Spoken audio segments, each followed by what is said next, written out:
નમસ્કાર મિત્રો, આપ જોઈ શકો છો અત્યારે તેરાના આશ્રમમાં વડોદરાથી એક સિનિયર સિટીઝનની ટીમ આવી છે. ભારત વિકસિત એવું કંઈક છે સંસ્થા એમની.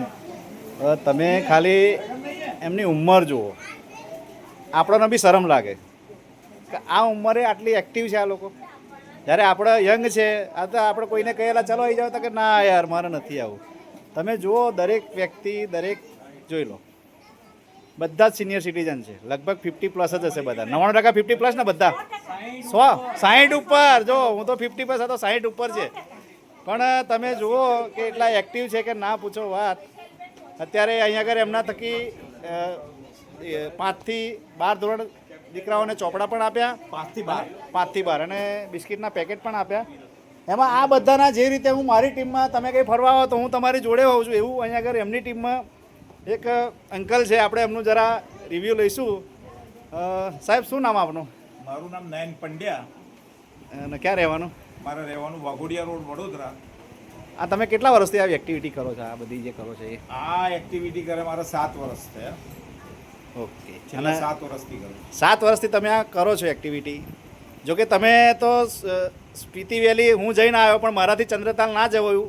પણ તમે તો ચંદ્રતાલ કર્યું એટલે તમારી સ્વાસ્થ્ય માટે તો મારે બોલાય જ નહીં, કારણ કે એ તો બહુ અલગ વસ્તુ છે.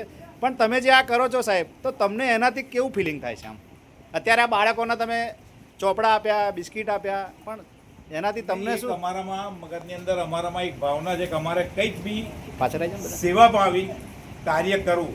અમે કઈ રીતે કુદરતે અમને જે હાથ પગ આપ્યા છે તો અમે કઈ રીતે કોઈને મદદ કરી શકીએ, એવી અમારામાં એક ભાવના છે. તમે આ કાર્ય કરતા આવ્યા છે.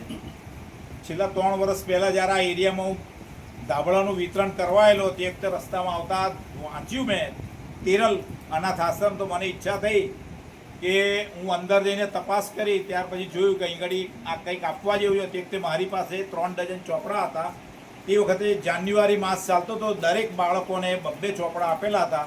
તે વખતે દરેક બાળકો જે ભણતા હતા, જે વિદ્યાર્થીનીઓ હતા, તે ધોરણ 12 થી લઈને 10મા ધોરણ સુધીના હતા. તો દરેકને તે વખતે અમે 2 આપેલા હતા.